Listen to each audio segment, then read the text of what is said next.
Hi and welcome to my first video. What I'm hoping to show you today is how to change the 5-pole Graham Farish motor on a class 37. They're quite similar models to the 47, so I'm sure the same skills are transferable to that. I have already done one earlier on, which I found very easy to do, but I did find it a little bit difficult understanding the instructions, and also there was no other videos out there, which is what we sort of tend to go for now on in the modern day. I'll show you the difference. So this is the petroleum one that I've done previously. So as you can see, the 5-pole motor has been replaced by this coreless one. That's been supplied by Graham Farish, which has been the chap who works for him has been very handy in supplying those for me. And the motors themselves look like this when they arrive. All I've simply done is just got some just soldered some small thin wires onto the relevant points on it as a starting point. Fortunately, it's not particularly well explained in the instructions to start with, but there we go. It wasn't too hard, but similar to the coreless motors, this company actually supply the very thin wire anyway.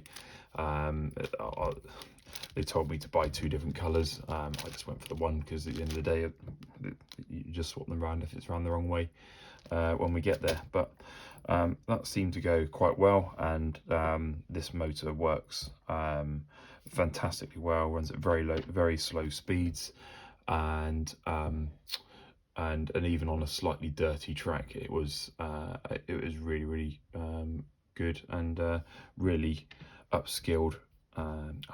upgraded the motor significantly from this engine, which is probably the best part of, certainly been in my life for probably 25 years, so it may even be 30 years old. But this runs very well now. What I'm going to do is actually do the same, but on this coal liveried one. I'll just show you a quick difference. So one of the first things you should do, and just obviously remove the body from the chassis with care. I actually had to loosen this one before starting to film because it was really tight. I had to just really sort of use a little bit of force and maybe even a screwdriver in there gently just to ease it away. But anyway, it come away with a little bit of force.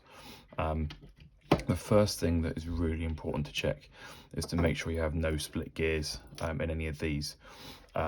Easiest way of doing that, and you've got to do this anyway, is to remove these. I just remove the one normally. Here we go. So here you have the geared bogies. So you have 3 of them on this particular model. These are the ones that I've found tend to go the easiest or break the easiest. So these are the ones I generally have to change. You can find out which ones are split. I think they're called split gears, by just turning it. And what you want to see is actual clear movement all the way round the full cog. And as you can see there, so just using a screwdriver quite gently, I'm not using any force, you can see that I'm clicking and I can't go past that point. That is a clear telltale sign of a split gear. Okay, so what you need to do is gently prise this bogie open, which I'm just going to do. When you do so, go very careful. There's a small spring in here, so when you release the from the gear from the frame, just push that in slightly so the spring is squashed in, and there you go. I mean, it nearly came out then, as you can see, and I was being quite careful, but just be careful not to lose that. I'm just going to take that out and put it to one side because it's notoriously slippy. I've actually got quite a few spares because I know what I'm like, and I'm going to lose them. So all of these pieces can go to one side for a moment. This is the bit that we're going to focus on, because this is where the split gears mainly appear. So as we can see again, I'm just going to do this again. As you can see, I'm just turning this, and sure enough, there, look there, it clicks. It doesn't go past that point. There we go. Okay, so what I'm going to do, take off in turn each one of these. So these are literally just prise out quite gently, put that to one side. I'm going to hold that down because there are some connectors here, so I'll just hold those in gently and try again and see if any of these are split. And sure enough, it's still, actually, yeah, there we go, that is still clicking there. Okay, I'm just going to remove another one. There we go, a little bit of force, they do come out though. Okay, so we're now down to just the one on here. And sure enough, that one is actually sticking. Sorry, I'm moving that quite close to my face so I can see it, but there we go, that one's sticking. So I know for sure 100% that one is a split gear. Okay, I'm just going to show you that in a bit more detail. So the split gear, you can normally tell because they actually do slip on the axle. There we go, look, and it's clearly split because you can move that on the axle, as you can see. There we go, yeah, so that's a split gear, so I'm going to put that to one side. I will use that again because you can buy the gears for it, but I'm going to definitely put that onto one side in my broken pile that I need to refurb. And what you can do, what I'm going to attempt to do now is I'm just going to put these back on one at a time, making sure that the contacts here go behind the wheel that you're about to put on, or the bogie you're about to put on. Bit awkward, I don't know why I chose the middle one, but there we go. There we are. So, oh look, there we go. That's exactly what you didn't want to do. That I've put my contact the wrong side of that wheel, so I'm just going to prise that off again. Squeeze that behind the contact. There we go. And then what I can do now is I can do another bit of test and see if this turns. And do you know what? There's a little bit of there.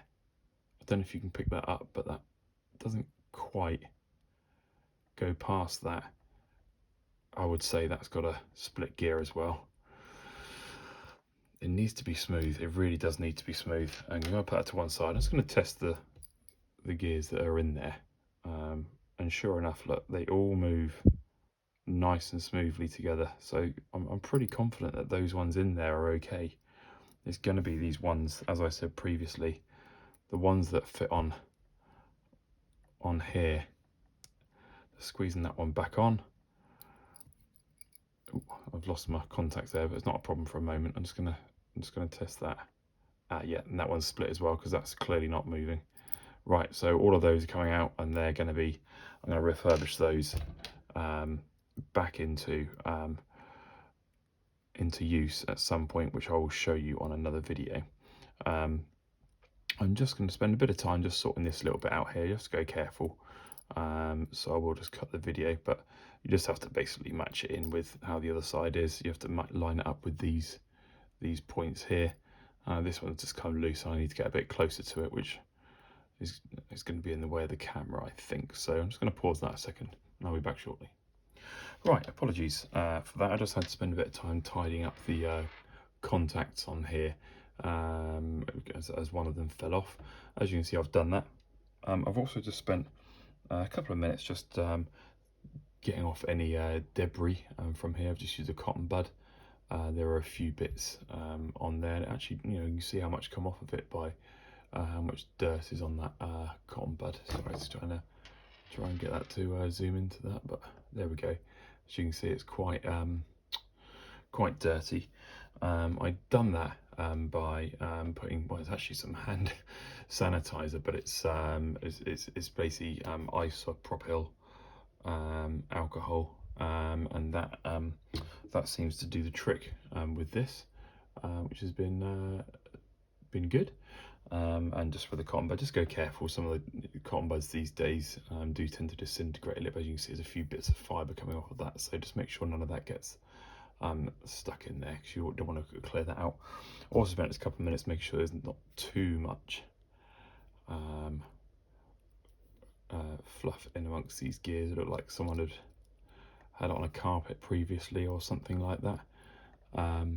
So I've managed to do that, and as I said, these now move freely So I'm quite happy there's no split gears in there.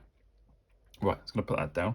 Tell you what, I'm just going to have a little bit of a tidy up down here. So as I already said, this is the one I've already previously done. So I'm just going to move that to one side, otherwise things get a bit complicated down here. There we go. I'm just going to put that over there. This is the one we're currently working on. And we've got a few bits over here. So I'm just going to move all these to one side because we don't need to see those there. They're work in progress, so to speak, really. Okay, so this is the one we're currently working on. We've got our empty bogey set there. There we go. Look, I told you they get a bit loose, didn't I? Nearly lost the spring there. Right, okay, so what we're going to do is I have purchased these grey grade wheels. These were purchased on BR Lines website. They come with the gears already fitted. They're not particularly cheap, so I wouldn't say it's the cheapest way of doing it. The cheapest way is, as I just said, trying to do it yourself. But for the purpose of this video, that's what we're going to use, okay? And all I'm going to do is literally, squeeze them onto the bogey set in the same way I took them off, really. So keeping the contacts squeezed in, I'm just going to push that first set of wheels on there, and I'll just show you a test similar to what we were doing earlier by just turning this, and you can see straight away this is moving freely. So I know that new set of bogies I've put on are good, and the gears are good. Really is one of the most common problems, the gears, and it's particularly, mine have been in storage for the best part of 10 years. It's been quite a good lockdown project. I'm just getting another couple out. Here we go. Just getting another couple of these out. Let's squeeze them onto here, making sure that those contacts again go behind those new wheel sets. Easier said than done with the middle one. A little click. Yeah, and both contacts are behind the wheel. Do the same with this last one, and then we'll do another little test. Squeezing the contacts in. There we go. All the contacts are then behind the wheel sets. And what we'll do, we will just do a little test like this. And sure enough, that is moving nice and free. Probably a little bit tighter than before, if I'm being completely honest, but that will ease with running in for an hour or so. But there we go. That's changing the wheel sets on this 37. What I'm just going to do, I'm going to show you very quickly how to put them back into this frame with the rather tricky spring. Oh, there we go. Look, drop that straight away. Okay, there we go. Let's put that in there. Hopefully that's not too blurry on the screen. I'm just going to check on the other bogey because we want them going the other way. So make sure it's facing the right way. There we go. I'm just going to put that in there, squeeze the spring in there, and just gently remove it. So as you can see, the spring is slightly compressed. I hope you can see that.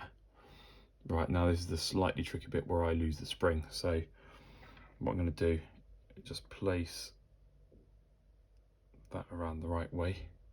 So we need to gently squeeze in the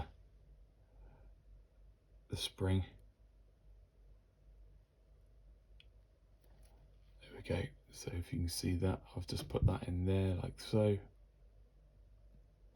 making sure that the connector runs freely and moves freely. I'm just going to squeeze it in to the frame here. There we go. There, and that's the whole set replaced. Haven't done the internal gears because they didn't seem to need doing, but that looks pretty good to me. So what I'm going to do, I won't show you what I'm doing for the next bit because I'm going to do exactly the same on the other wheel set and just make sure that they run free, lint free as well, no fluff in there. They run free like this one before we do any changes. Well, I apologise for that. For some reason it didn't record a few bits that I've just done, embarrassingly. So I haven't put it back together, but I'm just going to explain to you what the next stage is. We've established we've got two working bogies down here now. or 2 working wheel sets. What the next stage is to remove these 2 screws on the top here. I have actually already done that, so it's pretty straightforward, and then that piece just comes straight off. As you do so, just take quite good care, because what happens is the bolts on top, so these bolts that are now poking through here, are attached to these tiny nuts on the underside of the unit, and they actually keep these contacts in place. Contacts may fall off, sometimes they stay on. I've had one stay on and one fall off, but there we go. We can put those back on at the end. It's not a problem, but that's where they would generally go. So I'm just going to take them off before I lose them. I might just take that other one off as well, because it's just a bit loose, and nothing worse than losing something when you're halfway through it. Okay, the next job is just to remove these side pieces. I can't remember what they're called now, actually. I'm just going to do that here. I think they're like basically motor guards, I guess. There is a magnet in here, so it is a little bit tricky sometimes. It doesn't matter if we touch the motor too much. There we go. So that's just coming off now. There's that one. And there's this one. Gosh, that's tight. Actually, that's going to come off with it as well. So there we go. That all needs to come off anyway. That's not a problem. Once again, in our little pile, in our working pile of bits and pieces, we're going to put that there.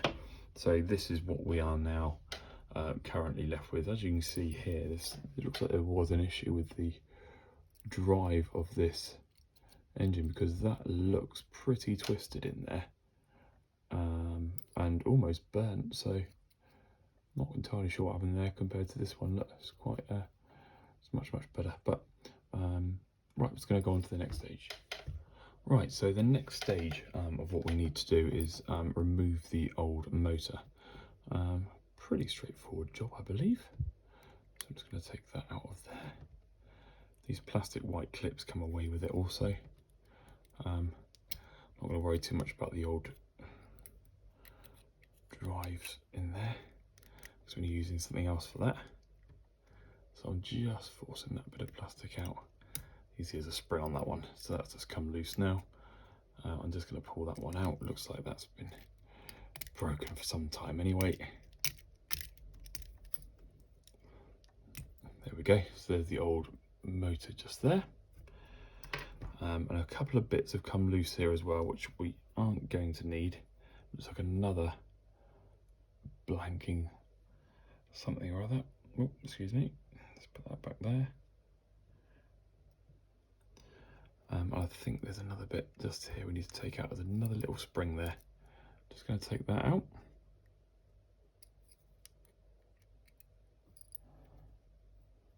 In fact, I'm just going to take that whole piece off. There we go. There we go. Okay, so a few more bits have come out. And we'll also hook this out. There we go. Oh, so there we are, a few more bits to go in the pile there, which we'll come back to. But this is now what we're left with. Okay, this is exactly how you want it to look. Let's tighten everything up in there, make sure that's all pushed back in. So we now need to do this is probably the most annoying part of the whole thing, really. Just need to do a small bit of milling, which I'll be honest, I was quite apprehensive with. But there we go. It's yeah, I built up my courage and got it done. Really, we need to mill this piece here in almost a square, so that it's flat with the current where the engine motor was. Sorry. So we just need to mill this flat. It doesn't take too long, but just so that it's level with it, so there's not a lip there. While we're at it, we'll also just on the underside of this piece, I'm going to take this copper connector off.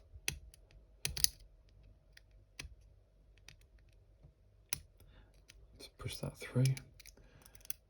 not want to lose those, don't want to lose the other side, but put that in the pile. But what I'm also going to mill off is the similar piece on the underside of the plastic top we took off. So just mill that square piece there around the round bit, make it square, so that it's level with where the motor was previously. Okay, I'm just going to spend a couple of minutes doing that. The milling bit I'm going to use is this size. Just get that closer for you. Wait a second. Get that. There we go. If you can see that.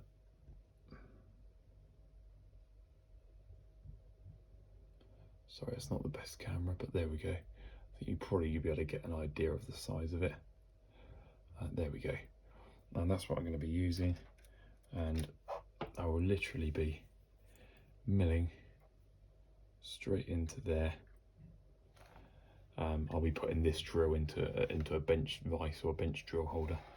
I'll come back shortly and show you the results.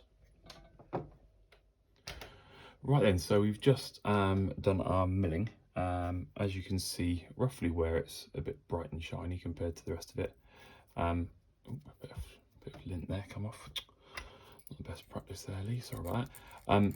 I'll get that off in just a moment. But we have milled down this piece in here, so it is now flat with the rest. So that is where the motor is going to sit quite nicely in there shortly. Okay, so that seems to have worked pretty well all in all, so I'm quite pleased with that.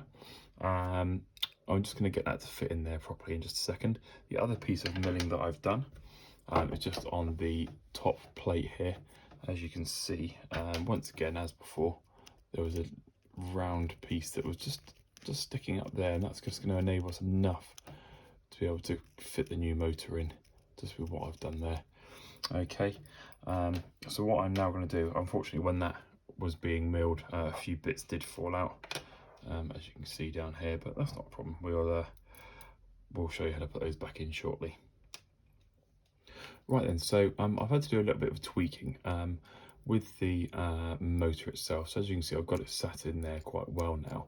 If I just pull that out quickly, just to show you, I've had to just bend in these bits here where I've had to solder. I'm not the best at soldering, so I just had to bend those in slightly, just so they fit nicely in there where it's supposed to go. As you can see, it's fitting in there quite nicely now. These wires are sticking out. As I said, you can have two different colours, but personally I don't really see the point.